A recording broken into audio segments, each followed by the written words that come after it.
COMELEC Chairman Garcia tinawag na fake news ng attorney na kanilang sinampahan ng kaso. Grabe, ito na nga no.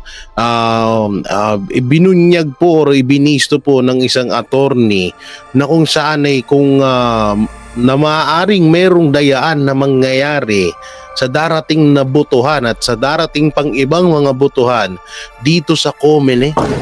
Kaban ako, grabe na to ha. Alam nyo nung kamakailan lang, 'di ba, yung sinabi ko doon sa live namin sa SMNI na yung alam niyo sa panaginip ko na yung mga balota, no, yung mga balota na natawag dito, yung mga balota na ginastusan ng 150 million ay ibabasura daw at susunugin daw ng COMELEC na hanggang ngayon ay hindi pa rin po nasusunog. Although sinasabi ni COMELEC Chairman Garcia na ito daw ay sinunog na or binasura na daw tong mga balota na to. Pero syempre hindi tayo basta-basta maniniwala sa isang sabi-sabi lamang. At doon nga sa panaginip ko na yun ay yung mga balota na halos ay 60 million na balota ay gagamitin sa pangdaraya sa mga kandidato. Pero yun ay panaginip lamang. Pero ito ay totoo. Etong video na ipapakita ko sa inyo, no? Oo, alam nyo hindi ko nga alam talaga at hindi ko masyadong matukoy-tukoy na talagang alam nyo nakakatakot na nga itong mga pwedeng mangyari dahil nga kasi kung isipin nyo si Marcos Jr. nakapagsalita kamakailan lang, hindi ako nagkakamali, na parang isinurbol niya na panalo na sila. Tsaka ito ang pinagtataka ko dito kasi medyo nabibisto na rin ng COMELEC parang nagdadalawa sila ng hindi wala silang alam mo yun, yung 101% na masasabing na wala talagang dayaan na mangyayari. Kasi doon pa lang sa mga OFW, yung online vote, medyo diskumpiyado din ako doon Kaya ito nga, papanoorin natin itong sinabi or ito, mukhang nakalaya na. Attorney Respicio, karapatan natin to COMELEC, na. So panoorin natin to. Gusto ko lamang pong i-address yung statement ng COMELEC ngayong araw na ito kung saan sinasabi nila na Attorney Harold Respicio, fake news ka kasi nagtatransmit lang naman ng data ang COMELEC pagkatapos ng printing ng election return. At pangalawa, sabi nila, yung connection ng automated counting machine sa internet ay private, hindi public. Sasagutin ko po ang mga bagay na ito. Totoo po yan, COMELEC. Magta-transmit lang talaga yung automated counting machines doon sa servers pagkatapos ng printing ng election returns. Tama po, ganun po talaga. Pero kung ganun talaga ang mangyayari, bakit kailangan nyo pang i-connect sa internet, Garud, yung automated counting machine bago ka mag-transmit ng data? Kasi kapag nakakonect yun sa internet, bago na mo naman kailangan yung internet, binibigyan mo lang ng oportunidad yung hacker na baguhin yung score ng automated counting machines. Yung sinasabi ng COMELEC na magta-transmit lang siya after printing ng election return, yun naman talaga ang nakasulat sa mga rules. Pero hindi yun yung point ko. Ang point ko is sa mga panahon na hindi kailangan na mag-transmit pala ng data sa servers ng COMELEC, huwag mo nang i-connect sa internet yung automated counting machine. Best practices po yan sa lahat ng mga sensitibong computer systems sa buong mundo. Saka ito alam nyo, so sa totoo lang etong sinabi ni attorney anong pangalan niya ulit, nakalimutan ko. Attorney Respicio, kung tama ba yung banggit ko. Alam niyo ito ay isang payo na maganda sa COMELEC na minasama nila ngayon. Di sa totoo lang kasi ito naman talaga, bakit mo pa kailangan i-connect doon? alam naman natin na napakaraming hacker na naglipa na sa internet. Wala ba? Kasi ito lang yung PhilHealth nga lang, di ba? Noong kamakailan lang, na-hack yun. Yung ibang mga YouTube channel nga ng mga sikat na mga vlogger, nahahack din. What if pa dyan sa Comelec? So tuloy natin. po sundin ng COMELEC. Doon naman sa sinasabi nila na Attorney Harold, fake news ka kasi yung ginagamit naman naming connection sa internet ay private connection, hindi public connection. Hello? Dapat private connection talaga kasi kahit na sinong developer ng computer program at computer systems ngayon sa buong mundo, bawal nang gumamit ng public connection. Kahit ikaw, tignan mo yung Google. Nakanteting talagang bawal. Talagang hindi ka dapat talaga gagamit ng public connection, no? Ba? Ano ba naman kayo, Comelec?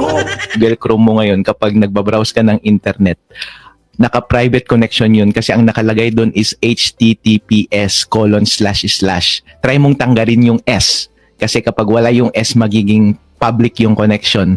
Ang sasabihin ng Google Chrome, oy, bawal pumasok dyan kasi baka pwedeng ma-hack yung connection mo. Tama. Kaya ang ginagawa ng COMELEC ngayon is, yung sinasabi nila, ayun naman na talaga ang nakasulat sa rules ng COMELEC as it is written right now. At yun yung best practices right now. Pero hindi yun yung point ni Attorney Harold Respicio. Ang point ni Attorney Harold Respicio is, kapag connected sa internet yung automated counting machines sa panahon na hindi naman siya kailangan mag-transmit ng data, binibigyan mo ng pagkakataon yung hacker na mabago yung score sa automated counting machines. Ang iniisip ko lamang po sa mga ganitong statement ng COMELEC, talaga bang hindi nyo naiintindihan yung sinasabi ko na vulnerability o nagtatanga-tangahan lang po kayo, Chairman George Garcia, para lituhin ninyo ang taong bayan? Baka nga ganun. Baka parang nililito. Kasi ito kamakailan lang nag-post ang COMELEC chairman na si Garcia na wala naman, alos katulad lang naman daw kung ano yung sinasabi daw ni Attorney Harold, yun lang din naman daw din yun sa kanila.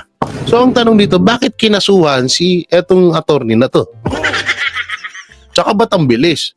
Kinasuhan ka makailan lang tapos sinaresto na agad. Nakakapagtaka lang nakakapagtaka. Dahil po ang katotohanan is, ang iniisip ng taong bayan ngayon, ito po yung first time na nagsampa kayo sa tao sa isang critic ng automated counting machines. Maraming critics ngayong automated elections 2025 at maraming critics ng automated 2022. Ang dami nilang masasabing masasama laban sa inyo. Pero bakit ngayon nyo lamang gustong ipakulong yung taong naglabas ng expose? Bakit ngayon nyo lamang siyang gustong sirain ang buhay?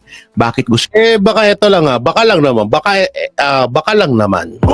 Baka lang naman na, wait lang, gamitin ulit natin tong telephone natin. Hello? May napanood ka ba? Napanood mo ba yung video ng isang attorney? Yung dun ng isang attorney kasi, parang binibisto yung technique natin Baka pwede mo naman, kasuhan mo. Baka pwede mong patahimikin. Sasabihin naman ng comment, marami naman ng sa atin, marami namang bumabati ko sa atin, pero hayaan na natin yan. Sasabihin naman ng isang tao doon sa cellphone na, sige, hindi po pwede, mabibisto yung plano natin dyan. Alam naman natin, napakalakas ang PDP laban ngayon. Napakalabas ang PDP laban ngayon. Kailangan na patahimikin yung attorney niya. Marami siyang nalalaman. Di alam nyo bakit hanggang ngayon sinasabi lang nila wala. Pero wala silang matinding basihan or matinding explanation about dito sa sinasabi ni attorney. Ang masama pa nga kinasuhan pa nila. Tapos kinulong pa nila. Gusto nyo ipatanggal yung kanyang lisensya bilang CPA, gusto nyo siyang ipadisbar at gusto nyo siyang ipakulong ng napakaraming taon. Ganun ba kasama yung linabas niya na video para ganun nyo siya gantihan at sirain ang kanyang buhay? Ang laman lang mang po naman kasi ng video na iyon ay ipinakita ko talaga sa Comelec kung paano i-hack ang automated counting machines in principle gamit ang sarili kong code at sarili kong equipment. Kapag merong mandadaya sa eleksyon, yun ang gagawin niyang daya. Ipinakita ko iyon sa Comelec, step by step, code by code. Nako. So ibig sabihin pala talaga ay talagang mas sa totoo nga lang maganda pa nga itong ginawa ni attorney para sa Comelec.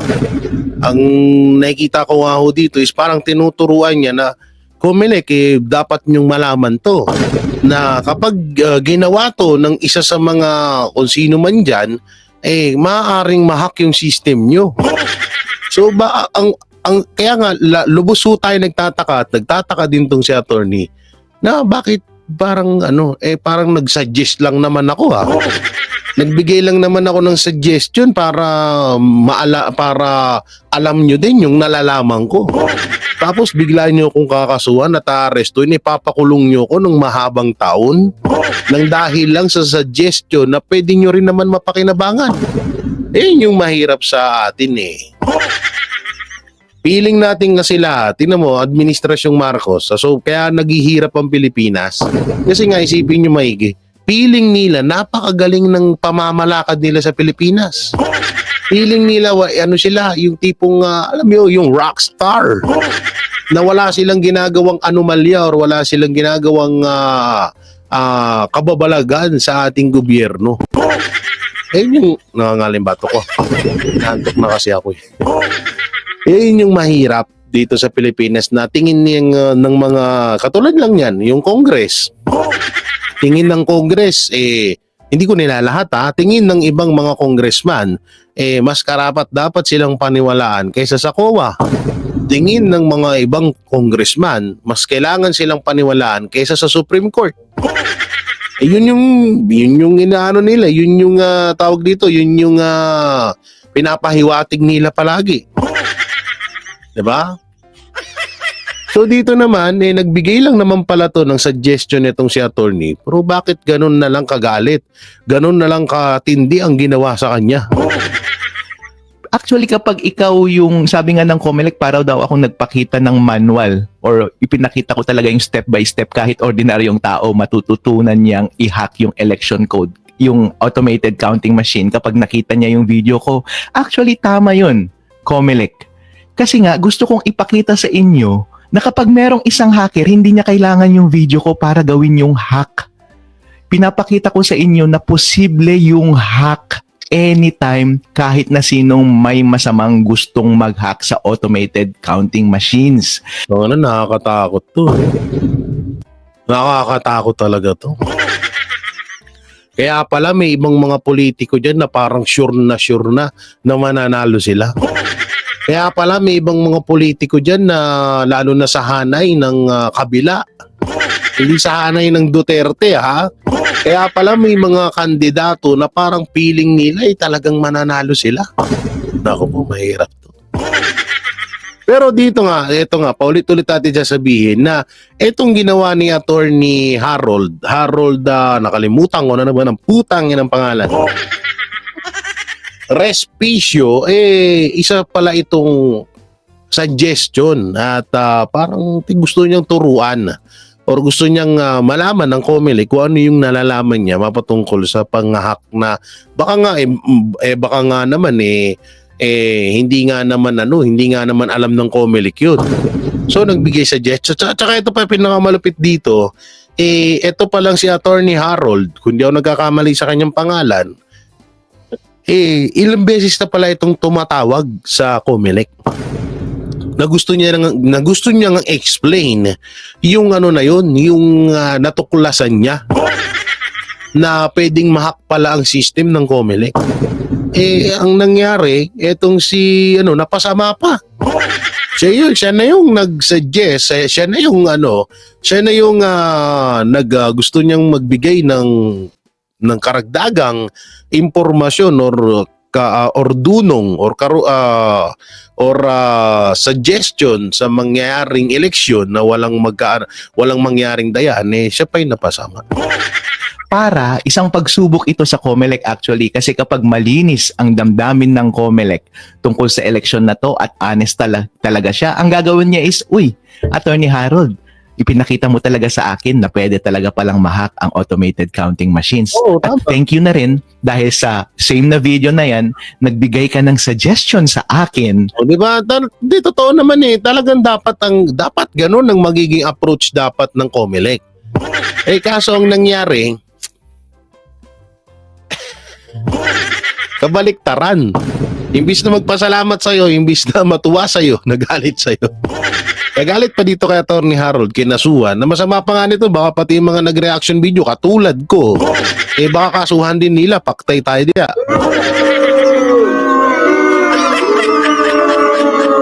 Ako nagre-reaction lamang ako at nakikita ko naman noon na tama naman yung sinasabi ni Attorney Harold. Nagbibigay siya ng suggestion. Ano masama dun? Para paano i-correct yung vulnerability na yun.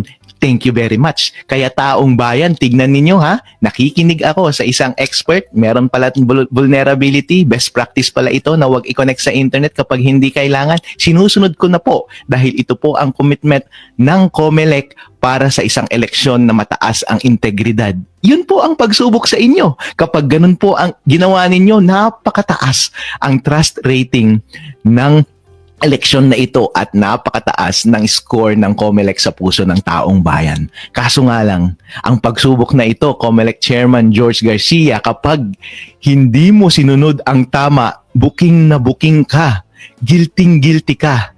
Ano pa ba ang iba pang explanation bakit guilty ka at ayaw mong sundin yung advice ni Attorney Harold Lespicio? Bakit for the first time gusto sa history ng mga critics ng COMELEC, ngayon ka lang gustong magpakulong at manira ng buhay at pinatanggal mo pa yung video sa internet? Iisipin tuloy ng tao is, siguro si Attorney Harold Respicio na buko niya yung talagang modus operandi ng COMELEC kapag nandaraya sila sa election. Siguro ganito yung plano nilang gawing pandaraya ngayong election na ito, ngayong darating na 2025. Kasi nga naman, kapag pinanood mo yung video na yun, convincing talaga at pwede talagang gawin kahit na sinong tao na merong access sa automated counting machines. Pwede talagang gawin. Kaya kapag hindi mo sinunod yun, guilty ang COMELEC. COMELEC, dadayain nyo ba ang eleksyon? Yun lang. No. Kaya, etong issue na to about sa COMELEC at dito kay Attorney Harold, maging aral ho sa ating lahat na botante. Kaya kung ikaw, may kamag-anak ka man, pamangking kapatid, tsuhin, tiyahin, lola, lolo, kung buhay pa yung lolo mo at lola mo, patay na, wag mo nang gisingin, syempre. Wag mo na, syempre gisingin yun, namamahinga na yun eh. Pero kung isabihan mo na nay, tay, lola, o pinsan, pamangkin, sino boboto mo? I-straight na natin to PDP laban. Kasi kapag katulad na lang yan, nangyari ito. Hindi ko naman sinasabing nangyari talagang or may 100%, pero may mga bali-balita noong tumakbo. Etong si PRRD or si Mayor Duterte or si dating Pangulong Rodrigo Roa Duterte nung panahon ng eleksyon 2016, etong si PRRD, diba, maliit nga ang tingin ng ibang mga politiko sa kanya, mga kalaban niya. Siya mayor nga lang at sila mga kilalan na sila sa politika. Alam nyo ba na kung hindi nagkaisa or kung hindi naging full blush, tinatawag na talagang kung hindi nagkaisa talaga ang lahat ng Pilipino sa pagboto kay Rodrigo Roa Duterte, kay Pangulong Duterte, yung 16 million na bumoto mahigit sa kanya, hindi magiging, sa totoo bawas-bawas pa po yun. Alam nyo, sa totoo lang, yun ay sumobra lamang sa boto niya, yung 16 million na, hindi ko lang alam kung 16 million, tama ba? Research nga natin. Tagalog. Ilan ang boto ni Duterte nung election. Election. Tagalog tayo, syempre Pilipino tayo naman. Election. Yan na. Okay. Litrato. Bakit wala? Ni Duterte. Ano to? Boto. Anong election? Ba't kaya mali-mali pala spell ko naman kaya pala ayaw wala talaga.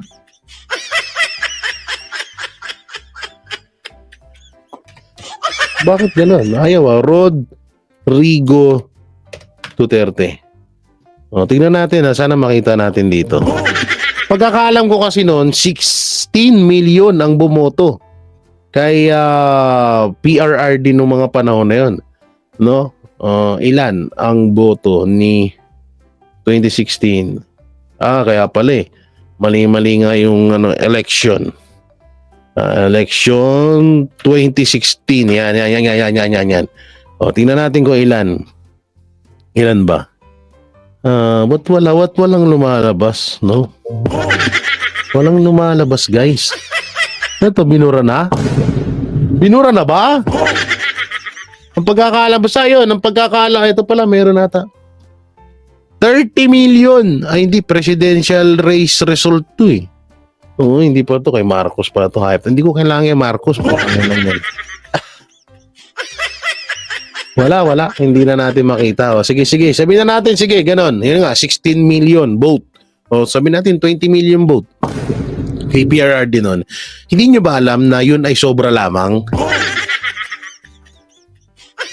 Sobra lamang yun sa mga bumoto. Hindi yun ang pinakabuo. Yun ang bali-balita noon, ha? Na yung boto ni PRRD noon ay kinulangan na or kinaltasan na sa madaling salita ay dinaya na. Nagkaisa ang buong Pilipinas noon na si PRRD ang iboto. Kaya lumagpas na at hindi na nila kayang habulin. So dito, ang mangyayari dito, malamang sa malamang, eto kabahan na tayo Kapag sa oras na lahat ng hanay, halos lahat sa hanay ni Marcos ni Marcos Jr. ang makapasok bilang senador or congressman or kung ano pa, magtaka na ho tayo. Magtaka na tayo dito. Alam niyo kung bakit? Ano bang ito, katanungan kasi ito ano bang magandang ginawa ng mga senador na hawak ngayon ni Marcos? Unang-una, yung nagpo-promote sa kanila, wala naman ding ginawang maganda rito sa Pilipinas. Gumagapang na nga si Marcos sa pagiging diktadorya. Diba?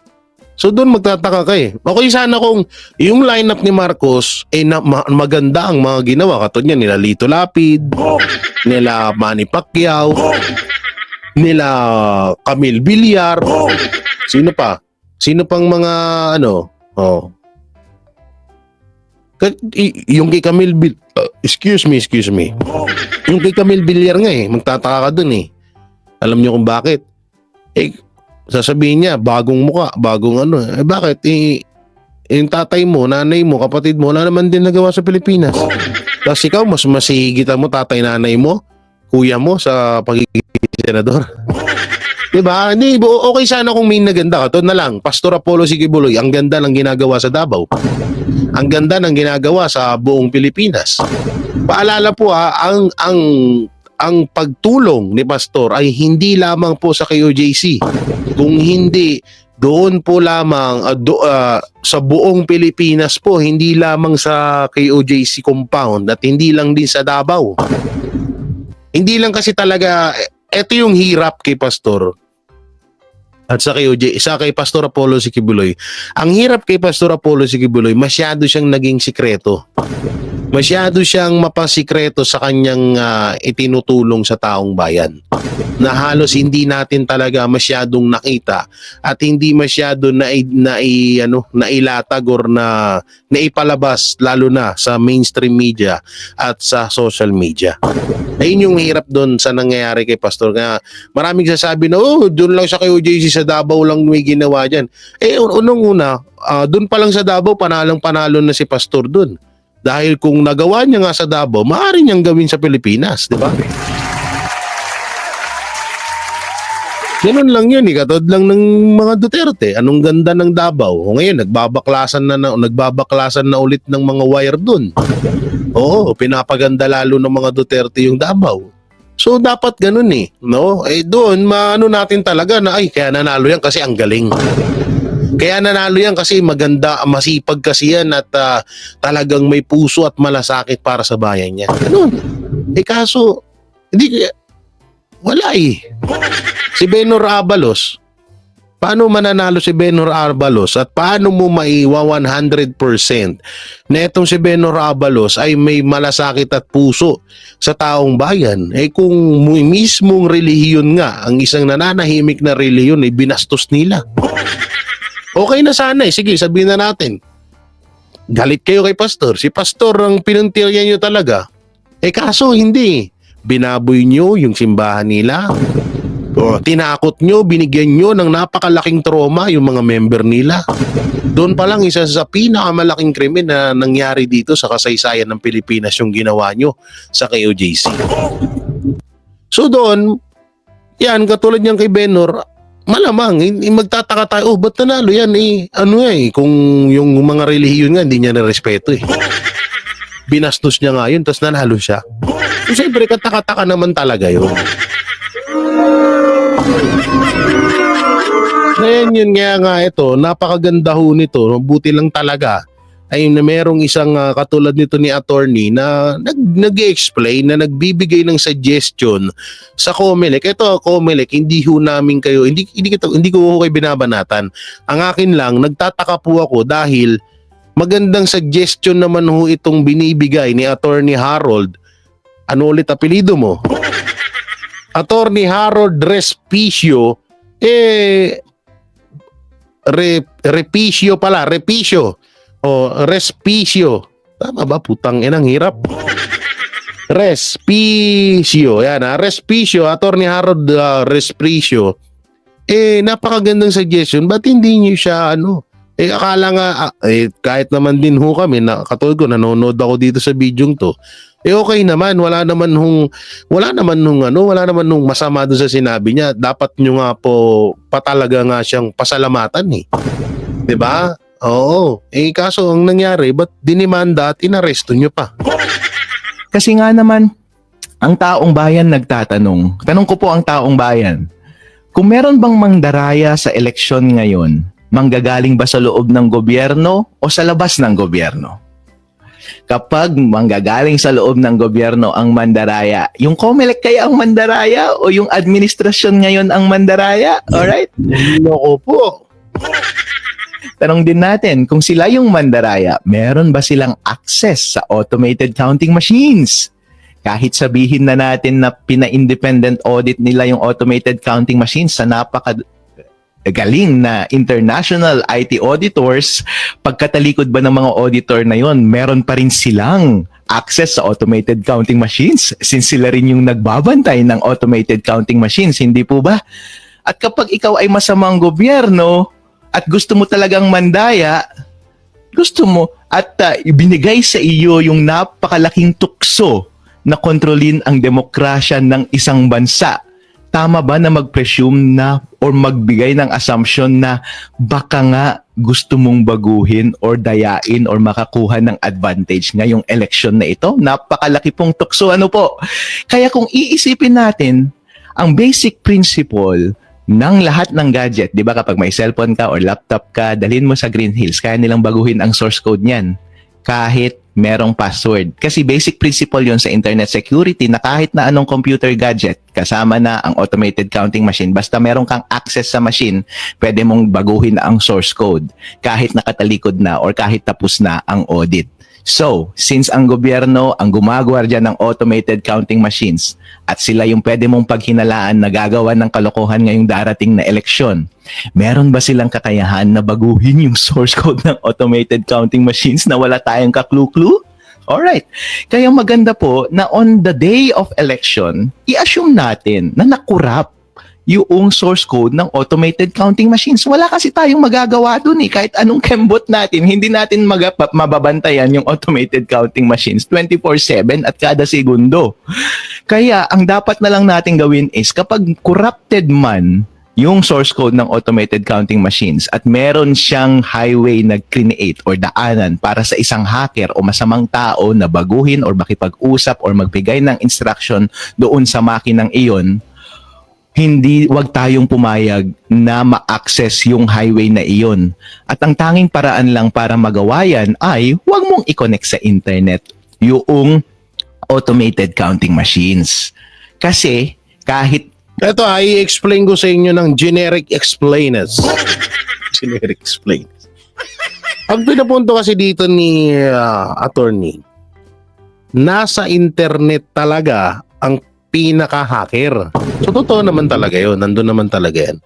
Ngayon, bakit mo i-connect ngayon ang tinatawag na program ng COMELEC or ng yung machine na nagbibilang sa boto or machine ng COMELEC para madali na doon sa internet kung alam mo naman na may virus doon or baka magkaroon ng virus doon or magkaroon ng hacker o gano'n. So dapat iwasan mo 'yun. Hindi mo hayaan na makapasok. Hindi mo hayaan na masira or sila ang mag-control ng iyong ng machine mo.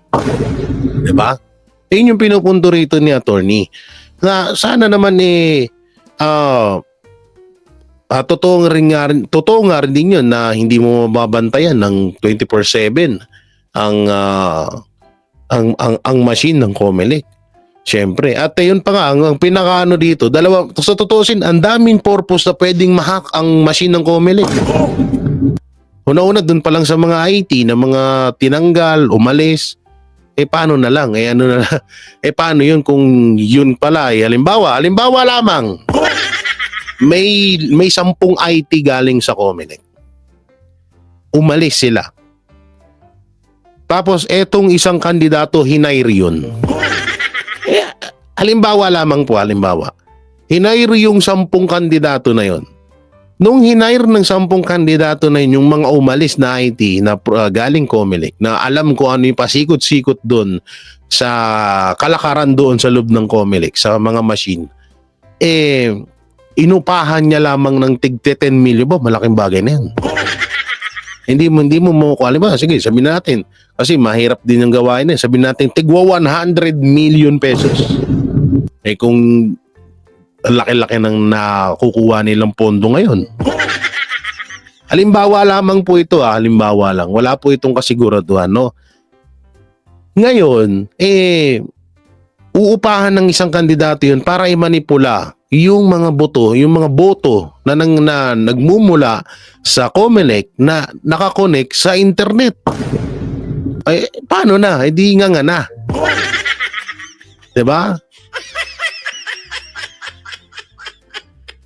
Dapat nga kaya paulit-ulit ko sinasabi na itong sinasabi ni attorney, napaka ganda ho nitong suggestion para sa COMELEC. Nagtataka ako ba't kinasuhan nyo? Hindi ko to siya kilala masyado. Tutuusin nga ngayon ko nga lang siya na-content Ngayon ko lang siya na-reactionan. Diba? So napakaganda. Okay pala talaga tong sinasabi niya. Ang may mali dito, yung COMELEC. Kasi bigla nilang kinasuhan, tinawag na fake news. Samantalang pinakita niya naman. Diba? Pinakita niya yung ginawa niya kung paano niya, napaka-basic niya lang na ginawa kung talagang kayang-kaya pala kahit naman sino makapasok doon sa COMELEC na yun. COMELEC system. Okay, tuloy pa natin. Corrupt yung code niyan kapag hindi naman siya na-access ng masamang tao sa labas, wala ring silbi. Malamang ang gagawin na rin ng gobyerno or ng masamang tao na gustong baguhin ang source code noon, syempre hindi siya masyadong obvious. Kapag hindi na makakonect yung masamang tao na gustong baguhin yung resulta ng election, ang gagawin niya na is pababayaan niya na yung makina na maglabas ng totoong resulta. Kaya alam nyo, ito medyo kinilabutan ako dito sa sinabi ni attorney na to. Dapat ko ba sabihin to? Natatandaan niyo ba yung eleksyon ng panahon na naglaban bilang Vice President etong si Leni Robredo at si Marcos Jr.? Di umano. Maraming inupahan, maraming kinuha si Marcos ng mga IT na kung paano mangdaya sa eleksyon. Tandaan niya, di ba? Tignan lang natin kung meron sa balita. Titignan natin kung meron sa balita. Ano na. Pero doon sa video yun, mga kabanateros, doon parang nalaman ni Marcos Jr. kung paano mang-hack. Di ba pinaglaban niya yon? Pinaglaban ni Marcos Jr. yung pagtakbo niya ng Vice President na siya daw ang nanalo at hindi si Leni Robredo. Ayun pala, panahon din pala ata ni ng Pangulo si PRRD, di ba? So doon nalaman niyang lahat kung ano yung proseso sa ganito, sa ganyan, kung paano kunin to, paano kunin yan, paano makapasok doon, paano makapasok dito. So ituloy lang natin tong at hahanapin ko yung video. Importante na habang nagbobotohan tayo on the election day at bago mag-print ng election return, sana hindi muna siya connected sa internet. Para, yun nga, hindi maka-access yung masamang tao at baguhin niya yung score sa loob ng automated counting machines. Tandaan po ninyo, ang score sa loob ng automated counting machines ay hindi nakikita. Saka mo lamang yan makikita ng mga watchers pagka-print ng election return.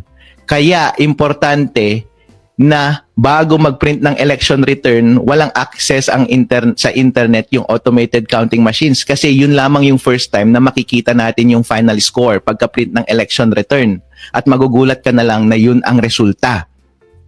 Ngayon, ang mangyayari po dyan is kapag may kopya na yung mga watcher natin ng mga election return na tamang score kasi hindi connected yung makina sa internet, malamang yung masamang tao na gustong mandaya ng election, ang linagay niya na ring instruction dun sa corrected source code ay, since ganyan ang nangyari, ang isend mo na ring data sa servers ng COMELEC ay yung tamang data.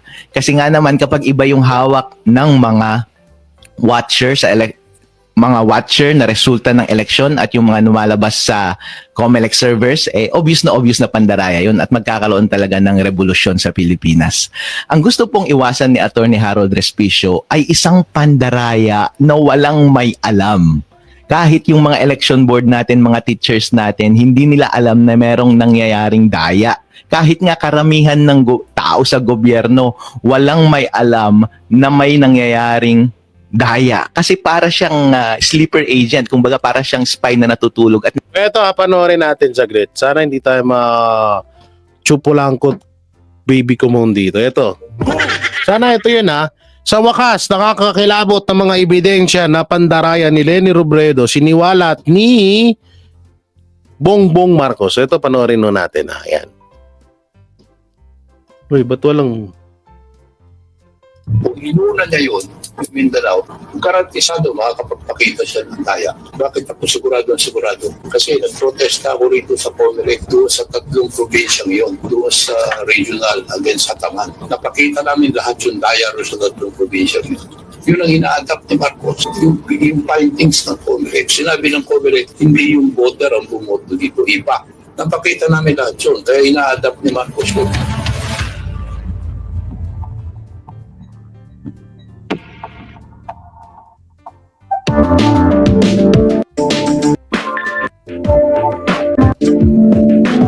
Patayin natin yung sounds kasi baka ma-copyright tayo. So ito yun ito yung video na yun na talagang na nalaman nila na parang nadiskubrihan ni Marcos kung paano ang proseso ng dayaan.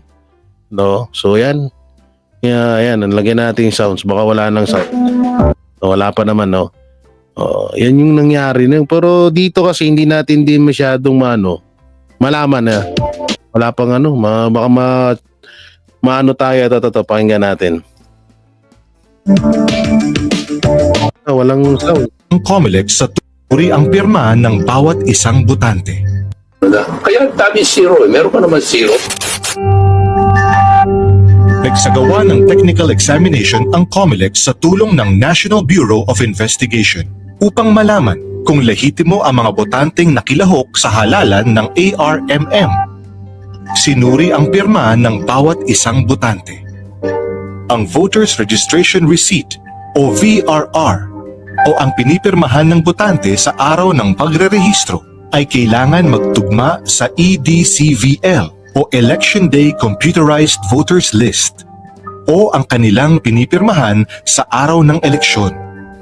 Ang bawat guhit at linya ay masusing inaaral ng mga eksperto upang maperika ang pagkakahalintulad nito. Hindi man sakto lagi ang bawat pirma. Nalalaman ng eksperto kung tugma ang estilo ng sulat kamay na ginamit. Laking gulat. Ito ay isang halimbawa lamang, no? Kasi nga, sabi nga nila, kung nalaman mo ang pandaraya noon, pwede mo na rin gawin ngayon. Kaya nga dito pa lang mga banateros, medyo nagdududa na nga ho tayo. Dahil nga dito sa nilabas ni attorney Harold, may karugtong yan dito. Kasi nga, eto nga, gumastos ng talagang malaki si Marcos noon para mapatunayan niya na dinaya siya ni Leni Robredo. Doon sa panahon nung magkatunggali sila bilang vice presidente ng Pilipinas.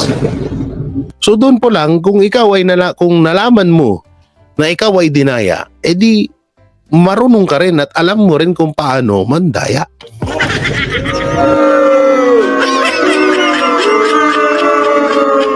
So hindi ko na masyadong basta panoorin nyo na lang tong video na to. Ang title ho nito, kasi baka makapiright ho tayo.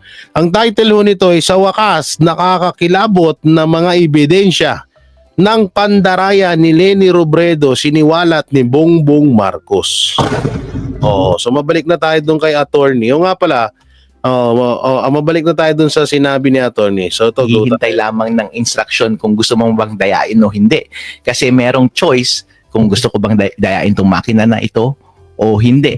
Malamang kung may mangyayaring daya sa eleksyon, ang may alam lang yan is yung mga iilang tao na nabibilang mo sa daliri na merong access doon sa mga device at nagbago ng source code doon sa mga makina habang walang nakatingin. Once gawin mo iyon, napakadali na lang mangyari at connected sa internet, hindi mo makikita ang mangyayaring daya, mangyayari siya in a split second, less than 1 second, iba na kaagad yung score. Yun po ang ipinakita ko Grabe no, bilis no, less than 1 second. sa aking video. Kaya po, ang hirap po kasing bigyan ng benefit of the doubt ang COMELEC sa ganitong sitwasyon kasi tulad ng sabi ko kanina, kung honest ka, makikinig ka. Tama. At kapag guilty ka naman at plano kang mandaya, ano ang gagawin mo? Di pakulong mo na lang yung tao, patahimikin mo siya, patayin mo na rin siguro siya, at ipa-down mo yung video para hindi magkagulo sa ating bansa. Pero Naku, no? Oo. Kaya nga, itong sinasabi ni attorney, may kita rin ho natin sa pag-uugali ng mga congressman to na lubuso na nasasaktan sa mga sinasabi ng mga vlogger.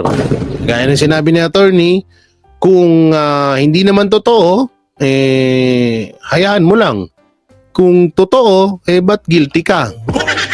At nanggagaling mismo sa mga bunganga nila yun.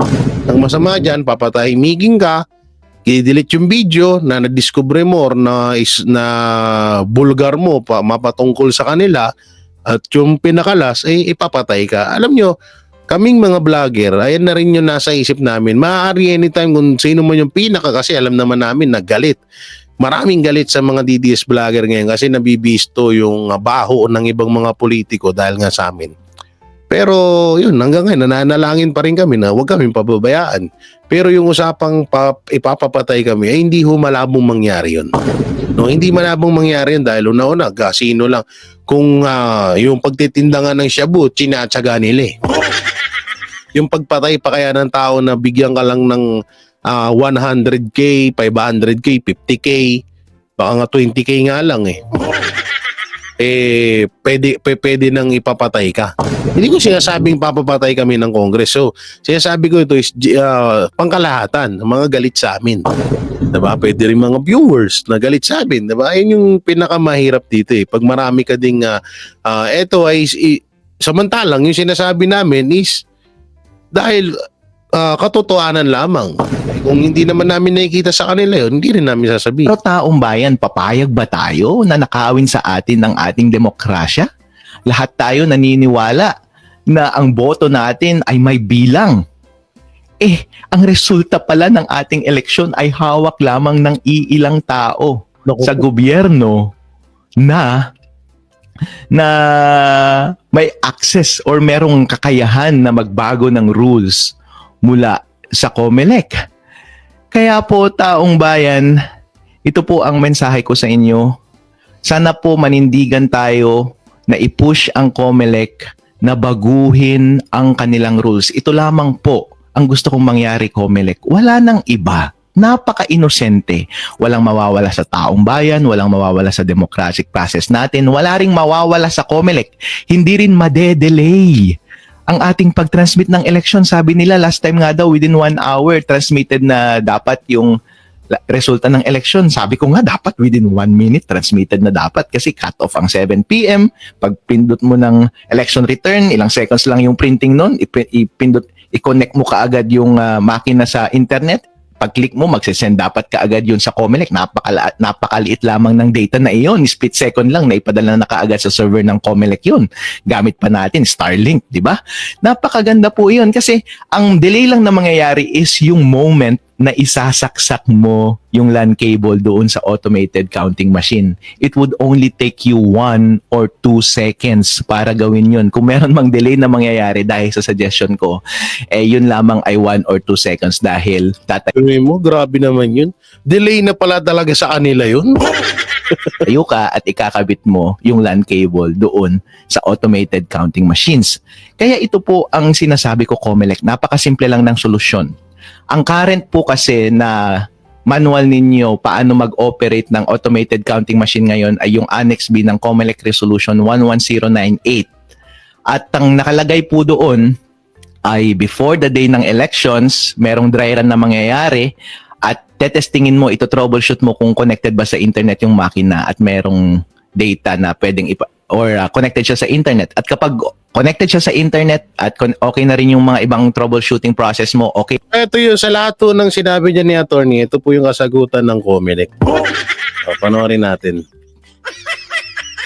Walang nakikitang problema ang Commission on Elections pagdating sa certification ng Automated Election System o AES. Ito'y sa gitna ng mga issue na wala pa ring accreditation ng mga natatanggap ang AES para masabi na transparent ang mangyayaring eleksyon. Narito ang balita ni Margot Gonzalez. Ulterior ngayon na mga kritiko ang kawalan pa rin ng COMELEC ng accreditation pagdating sa gagamiting automated election system sa May 12 midterm elections. Gusto pa nga ni Senadora Risa Hontiveros na magbukas ng pagdinig hinggil dito dahil dapat daw may accreditation na ang poll body 3 buwan bago ang halalan para matiyak ang transparency sa sistema. Si COMELEC Chairman Attorney George Garcia handa raw humarap sa investigasyon. Ayon sa COMELEC Chief, hindi mandatory o obligado ang COMELEC na makapag-secure agad ng accreditation. Kung matatandaan niya na noong May 12, 2022 elections, ay May 6 lumabas ang accreditation sa sistema ng halalan, habang lumabas naman noong May 13 ang accreditation para sa May 15, 2019 elections. Sa eleksyon ng taong 2013, tapos na daw ang halalan, saka niya nagkaroon ng source code review. Pinag-aaralan natin yung mismong batas, with all due respect, yan po ay directory. Kasi kung ganun po, yung palang election natin simula po ng 2000. Parang mali po ata itong na-select ko ah. Oh, sige, hanapin yung video. 13, 16, 19, 22, violation po pala lahat yun. Kung talaga pong hard and fast rule yung 3 months before the election, so yung pong malahat pala nangyari. Pero hindi po ba lahat naman ng nangyari election since 2010 ay naging maayos? So ibig sabihin, tayo po ngayon sa kasalukuyan ay nasa pinakamagandang pwesto pa dahil nandito pa rin tayo sa March 4. Kung ikukumpara sa March 6 at saka sa March 13 noong nakaraang 2 eleksyon. Paliwanag mo ni Garcia, hindi pa nakakakuha ng akreditasyon ng COMELEC dahil kasama na ang Ito pala yun no? Oh. Siyempre, aminin ba nila? Ay, nako. Ang hirap din, alam niyo sa totoo, sinirap din ako dito sa reaction ng tong video na to kasi nga, syempre, iwas din tayo sa anomalya. Iwas din tayo sa kaso, no? Yung attorney nga, na si Attorney Harold, nagbigay lang na suggestion, nakasuhan na. Pero kinulong na nila, di ba? So, napakahirap. Yun nga lang, yun. Ang may papayo ko na lang talaga dito sa bidyong to, masasabi ko lang, yun, mag full blush po tayo, mag-isang boto lang sa PDP laban. I-straight natin yung senatorial candidate ng mga Duterte. Yun lang magagawa talaga natin dito kasi kaya anong gagawin natin? Boto tayo ng boto tapos iba naman yung nangyayari dun sa COMELEC. Di umano, sabi nung nung attorney, wala tayong magagawa talaga. Kaya sana nga tutusin, ba't ba kasi mas maganda kasi magkaroon ng alam mo yun, yung gano'n, yung puro yung live na eto, ang binoto ko si ganito, ang binoto ko si ganyan. Diba? Kahit naman tumagal ng ilang araw yan, at least yun, safe yun. Ganun sana napakasimple lang no? Wala ewan ko ba't may mga ganito pa. So kayo bahala mga banateros, mga kabiyaya, anong may kukomento nyo sa napag-usapan natin to. Meron ba talagang mangyayaring dayaan sa darating na 2025 senatorial election at sa darating na 2028 presidential election? So comment nyo lang po dyan sa baba. Maraming salamat po. Ingat po kayo palagi. God bless and peace and bye-bye. Yan ang banateros, walang inuurungan. Pag tama palakpakan, pag mali ay babanatan. Yan ang banateros, boses ng ordinaryong Pilipino. Banateros ay walang makakaawan, walang inuurungan. Banateros ay tinutulungan.